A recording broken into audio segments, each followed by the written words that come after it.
Psicología de la Gestalt. Hola, bueno, en este segundo trabajo práctico vamos a empezar a trabajar lo que se conoce como psicología de la Gestalt o también leyes de la teoría de la Gestalt.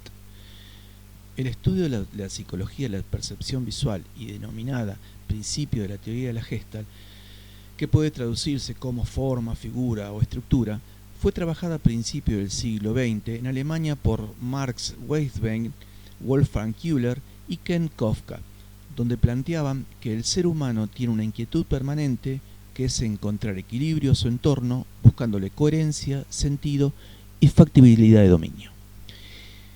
Y la pregunta que surgió fue, ¿de qué manera percibimos cada uno de nuestro exterior? La Gestalt considera que nos relacionamos con el contexto circundante a partir de dos situaciones: las sensaciones y las percepciones. Ahora bien, ¿qué entendemos por cada una de ellas? Sensación es una experiencia que se vive a partir de un estímulo, es la respuesta clara a un hecho captado a través de los sentidos, es intuitivo y automático. Y la percepción es la interpretación de una sensación, es decir, aquello que es captado por los sentidos y adquiere un significado y es clasificado en el cerebro. Esto requiere elaboración y racionalidad y está íntimamente relacionado con nuestro contexto, es decir, con la información adquirida que nos proporciona las herramientas para comprender lo observado. Entonces acá podemos empezar a hablar de uno de los tópicos más importantes, si no el más importante, de la Gestalt, que dice que el todo es más que la suma de las partes. Si distintas personas observasen solamente distintas partes de una imagen, la suma de sus experiencias no coincidirán con las experiencias de las personas que apreciaron la imagen en su totalidad.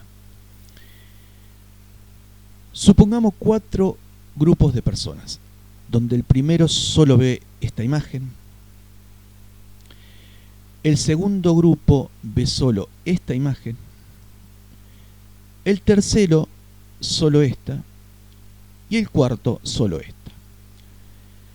Es muy probable que las lecturas significativas de los 3 primeros grupos no coincidirán con el cuarto grupo, ya que los anteriores solamente vieron una parte de la totalidad y el último grupo la totalidad. La misma situación se presentará con estos ejemplos.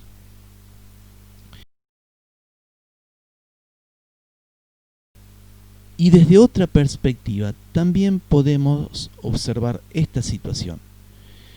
Si observamos únicamente las partes del rostro, podemos sacar conclusiones diversas que, muy probablemente, serán distintas si observamos la imagen completa. Bien, ahora comenzaremos a ver los principios básicos de las leyes de la Gestalt, que se manifiestan a partir de la relación de la forma y su entorno, las características propias de las formas y la relación de las formas en sí. Comenzaremos a ver la primera, es decir, la relación de las formas y su entorno. Y acá tenemos figura simple, fondo complejo. El fondo posee una complejidad tal que compite jerárquicamente con la figura. En este caso observamos las figuras en una configuración muy simplificada, donde el fondo, por su estructura y complejidad, cobra un protagonismo tal que compite con la figura. Figura compleja, fondo simple. La alta complejidad de la figura minimiza el fondo y lo transforma en un mero contenedor. En este caso, las características formales, tonales y lumínicas hacen de la figura casi la única protagonista de la producción, dejando al fondo, como decíamos, como contenedor de la misma. Reversibilidad. Las características formales y tonales del fondo y la figura generan una constante competencia de jerarquía, donde la figura pasa a ser el fondo y viceversa. Es decir, que cuando identificamos unas formas como figura, el resto pasa a ser fondo, y cuando ese fondo se identifica como figura, la anterior, es decir, lo que antes era figura, Ahora es fondo. En la primera imagen, si leemos en primer orden los jinetes de color marrón, inmediatamente van a estar contenidos sobre un fondo irregular de color amarillo. Y si por el contrario, si identificamos primeramente los de color amarillo como figura, el fondo será marrón. Es decir, que va a haber una competencia constante por poseer igual jerarquía de lectura. En la otra figura pasa exactamente lo mismo. Si identificamos primeramente la silueta humana, los instrumentos musicales serán en fondo y viceversa. Y acá vemos también marcas conocidas, donde está presente el principio de reversibilidad. Vemos una cosa como figura, el resto pasa a ser fondo y viceversa. Y también algunos ejemplos más. Mímesis. Las características formales y tonales de la figura y el fondo son similares, confundiéndose uno con otro y eliminando así las jerarquías de lectura. En este caso, parte o la totalidad de la figura se funde con el fondo, transformándose así en un solo plano, donde no se puede diferenciar la figura del fondo, donde las dos situaciones quedan en un mismo nivel de lectura y desaparecen la jerarquía de identificación y o de lectura. Entiéndase jerarquía como el orden de lectura que poseen los elementos que componen una producción, es decir, qué se lee primero, qué se lee segundo y así sucesivamente. Ahora empezaremos a ver las leyes que comprenden las características propias de las formas. Y acá tenemos principio de cierre. Las formas cerradas y acabadas son más estables visualmente. En consecuencia, si existen áreas que no se visualiza, el cerebro humano tiende a completar las formas percibidas, buscando un mejor reconocimiento y estabilidad. En estos casos, vemos figuras incompletas y por asociación y o experiencia las completamos intentando lograr visualizar la figura completa. Principio de continuidad. La mente continúa un patrón, aún después de que el mismo desaparezca. Se ve una imagen o figura al principio y, aunque no veamos claramente el final, nuestro cerebro le asocia la continuidad. Es como si mirásemos a través de una ventana parte de una imagen. Si bien no podemos ver la imagen completa, también por asociación y o experiencia reconstruimos o imaginamos el resto que no vemos. Principio de visualización e identificación de las formas. El cerebro jerarquiza y lee primeramente las formas más simples y sintéticas, las que poseen significado más claro y las que por alguna otra razón o característica se diferencian del resto. Como decíamos, el cerebro tiende en primer lugar a agrupar en un todo y posteriormente comienza a identificar los elementos que componen esa imagen. En este caso comenzará por las formas reconocibles. En este ejemplo observamos trazos con cierto perfil oriental y entre ellos tienen mayor protagonismo las formas semejantes a unas aves, es decir, son las que primero reconocemos y las que primero vamos a leer.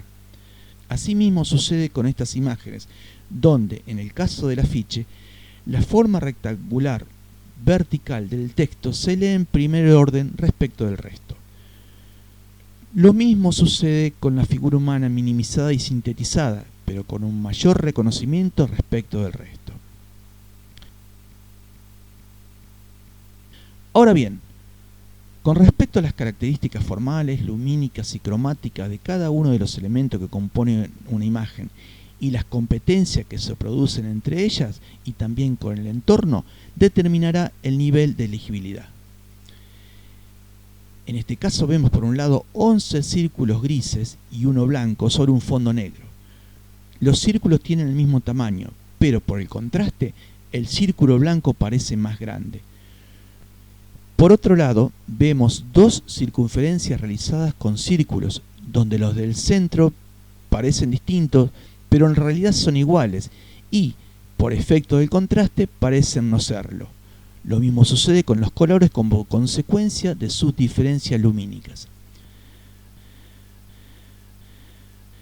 Así también, Las imágenes regidas por un eje de simetría tienden a ser más estables y por lo tanto ofrecen mejores condiciones para ser leídas. En síntesis, este principio plantea que lo que se lee primero es lo que mejor y más rápido se reconoce. Y por último veremos las leyes referidas a la relación de las formas entre sí. Y empezaremos por agrupamiento por proximidad, y que dice que el cerebro tiende a agrupar elementos que se encuentran a menor distancia, considerándolo como un todo y con significaciones propias. Sintéticamente, esta ley se refiere a que agrupamos elementos que están próximos independientemente de las características particulares de cada uno de ellos. Es decir, que el primer nivel de lectura serán los grupos formados por elementos iguales y o distintos, pero muy cercanos entre sí. En la primera imagen, como ejemplo, vemos primeramente dos grupos, formados cada uno por ilustración y texto. Y en los posteriores niveles de lectura, leeremos los textos y o identificaremos las figuras humanas. Asimismo sucede en la primera imagen. Veremos primeramente los dos grupos, uno con un solo elemento y otro con más de uno. Y posteriormente identificaremos los broches. Y también sucede con la otra imagen. Primero vemos dos grupos. Después identificamos los elementos que componen cada uno de esos grupos. Brazos y cabezas por un lado y por otro las piernas.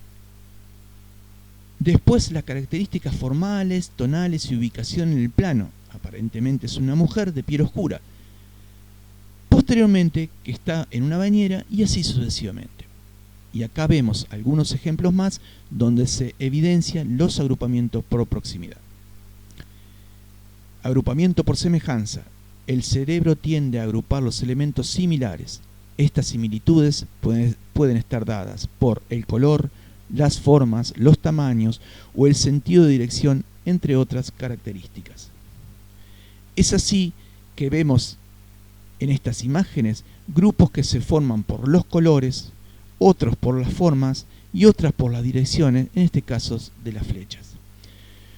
Lo mismo sucede con los bloques de textos, porque independientemente de su lectura sintáctica, uno los puede agrupar de acuerdo a sus colores, sus tamaños y sus ubicaciones en el plano, entre otras características similares. Otro de los principios importantes es el principio de las totalidades, que dice que el cerebro tiende a leer totalidades asociando elementos leídos con significaciones preadquiridas. Es decir, que viendo una parte de una imagen uno puede deducir el resto. Este es un claro ejemplo acerca de lo que estamos hablando.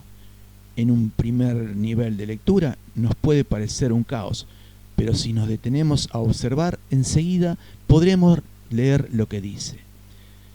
Según un estudio de una universidad inglesa, no importa el orden en que las letras están escritas, la única cosa importante es que la primera y la última letra estén escritas en la posición correcta.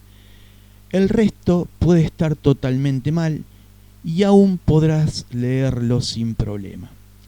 Esto es porque no leemos cada letra por sí misma, sino la palabra en un todo. Y también puede ocurrir que existan configuraciones complejas donde los niveles de comprensión de las significaciones entren en conflicto, como ocurre en este ejemplo. ¿Leemos violeta o vemos amarillo? ¿Leemos verde o vemos rojo? Conclusiones. Por naturaleza, el ser humano intenta como primera medida de supervivencia conocer, entender y simplificar el mundo que lo rodea. Esto lo hace leyendo el entorno en su totalidad. Una vez identificadas las formas en tiempo y espacio, se las comienza a jerarquizar de acuerdo a criterios objetivos y subjetivos. Este ordenamiento se organiza desde dos puntos de vista: en relación a competencias jerárquicas, en relación campo-figura, y en relación a las características propias de las figuras que las vinculan o las diferencian de las otras, es decir, agrupamiento por similitudes, contraste, etc. Por lo tanto, Si bien los principios de la teoría de la Gestalt están diferenciados, casi siempre se presentan más de uno. Lo importante es que las lecturas se jerarquicen de acuerdo a los criterios decididos por el autor de la obra. Y por último, una reflexión que ilustra el concepto de esta temática. Entre lo que proyecto, lo que quiero mostrar, lo que creo mostrar, lo que muestro, lo que quieres ver, lo que ves, lo que crees ver y lo que entiendes, existen 9 posibilidades de no entenderse. Bueno, gracias.